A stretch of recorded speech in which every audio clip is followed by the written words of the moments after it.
We've said it before on this podcast. It's been a pretty rampant topic for discussion for just about anywhere since, specifically since Trump took office. We tend to avoid politics a little bit. I'm not going to do that. I'll give you the time codes below if you want to skip this. More than welcome to, but I'm going to say it anyway because I need to utilize my platform responsibly. Misinformation. Lying is bad. Always. We're taught that as children. I haven't met a politician that has told the truth. Don't lie. Don't spread misinformation, blatant misinformation. How many times you not say anything to your mom? And she said, well, you're still lying. You're lying because you're not telling me anything. Twitter fact-checked 2 of Trump's tweets. More specifically, tweets on mail-in ballots. So basically, they didn't take down the tweets. They left them up, but they did put a tag on it. They said this may contain misleading information. Click the link for more information. They cited CNN, the Washington Post, and multiple other news outlets. And studies, and they said this. Basically, he's saying that mail-in ballots will cause widespread voter fraud. I'm not okay with the mail-in ballots. I think you need to show up to the polls, and that's not the point. That's not the point of this conversation. I care less about it. Not the point. It's literally proven to not be fraudulent. There has been almost no fraud in mail-in ballots. There's been a couple of random cases. And they actually benefited Republicans in those cases. Florida. I don't think it should be allowed, period. It already is allowed. Unless you're in the military and you're overseas doing shit. You can do it besides that. I'm out on the program. You can already do that besides that. Don't like it. Don't like it. Why? Because of those same exact reasons. How the fuck we know? Even though it's a proven fact. Anymore? What do you mean? How do we know? How do we know it's fraudulent, not fraudulent? How do you track that? How do you track it with the electronic polls? Computers. Computers can't be manipulated. Yeah, it could be hacked. How did we ever have elections before computers?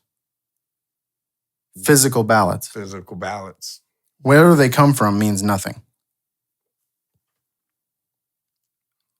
Each individual state processes mail-in ballots in a different way. Mm-hmm. Some states are Republican. Some states are Democrat. How many recounts has Florida had in the last 20 years? Always. Yeah. I could count 3 that I know of. Yep. I'll leave that at that. Without pointing fingers, but you have to register ahead. Right. To do a mail-in ballot so they can properly track where your ballot comes from, where you mail it to. There's specific areas that they go to so no one gets overwhelmed and every vote is counted. There's systems in place for this. This has been a thing for a very long time. Proven to not be voter fraud, period. What is proven is gerrymandering. Gerrymandering is where they redraw county and district lines.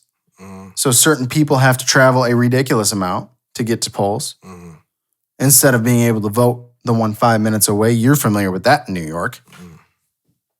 North Carolina is another big one. Virginia is another big one. New York's a big one. California is a big one for gerrymandering. This is also politicians can manipulate people not to vote. Period. They want certain people to vote and other people not to vote. A mail-in vote in the middle of a fucking pandemic, by the way. Makes sense. Makes sense if you register properly. Trump was tweeting about the registration forms that were being mailed out, not even the ballots. Saying it's going to cause fraud. That is false information, period. At the very least, misleading. Multiple sources say that's false. So Yeah, that should be fact-checked. We can't have the president of the United States just getting his base riled up, getting people mad because over something that's not true. And it's because his numbers are sliding. I don't think his numbers are sliding. His numbers are sliding. Big time. According to Fox News, they're sliding. And that's shocking because it's Fox News and now he hates them. His numbers are sliding. He's doing this because he's scared. By the way, he just signed an executive order that is going to repeal part of the act enacted in 1996, saying that social media companies don't face certain liability because they're private companies that have their terms of service. And if you violate those terms of service, they can do whatever the fuck they want. Okay? He signed an executive order in response to them fact-checking him. By the way, he was wrong. This is voter suppression. This is suppression of information. This is basically clearing the way so he can tweet and say whatever the fuck he wants, whether it's based in fact or not. He sits there and says, we test more per capita than any other country. We're 33rd. Belarus tests more people for coronavirus than us per capita. That's a lie. He should not be able to do that. If you're a politician, you should be subjected to fact checks, or you should not be a politician. So if you have a problem with politicians lying and you support this executive order, you're a fucking hypocrite. If you don't like it, don't use Twitter. Go to Facebook. Zuckerberg won't silence it. He won't silence the dude. They were the last to take Alex Jones off. So go to Facebook. Why doesn't he do that? Because he loves Twitter. Yes. Because you don't have to speak in coherent sentences on Twitter. And he has more followers on Twitter. He's deliberately spreading misinformation. We have an oligarch. We have one person that is trying to consolidate power, period. That is what is happening right now. If you don't see it, I'm sorry. But that's what's happening. I don't understand how anybody can sit there and support this guy anymore. I'm sorry. I don't know how they can support Biden either. Because No. I'm not doing the bait and switch thing. No, this isn't a conversation. Yes, it is. You don't want to do the bait and switch thing. They both fucking suck. This is not a bait and they switch thing. They both fucking suck. That's fine. Okay, Biden's a piece of shit too. That's fine. All right, I'm not talking about Joe Biden right now. I'm talking about Donald Trump. Don't do that bait and switch bullshit on me, because I don't understand how this man can watch 100,000 people die more per capita than any other country in the world, more than any other country in the world. We have 4% or 6% of the world's population. We have 26% of deaths. How the fuck does that make sense when South Korea, who has 1/10 of our population, has 270 fucking deaths?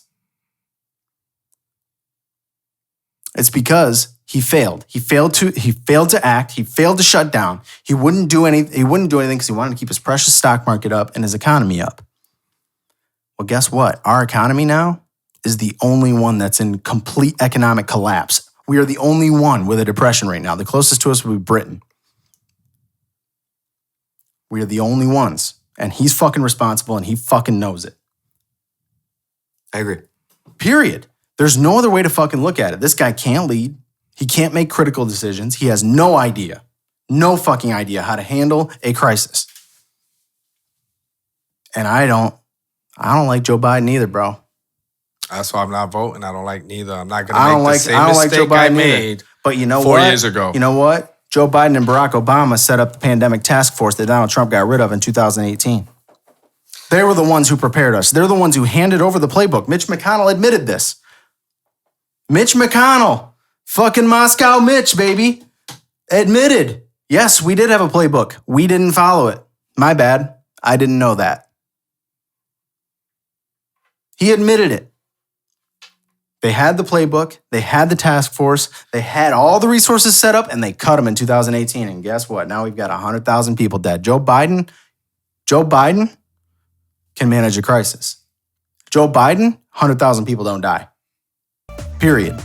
And if you don't believe that, buddy, I got news Still for you. won't get my vote.